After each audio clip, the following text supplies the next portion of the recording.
The property and casualty sector is currently bleeding out, and most underwriters don't even realize the artery is severed.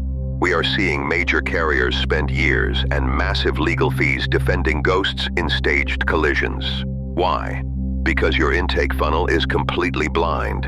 You are baking 400% fraud spikes into your loss curves because you still treat standard JPEGs and paper collision reports as the truth. You are underwriting fictional reality.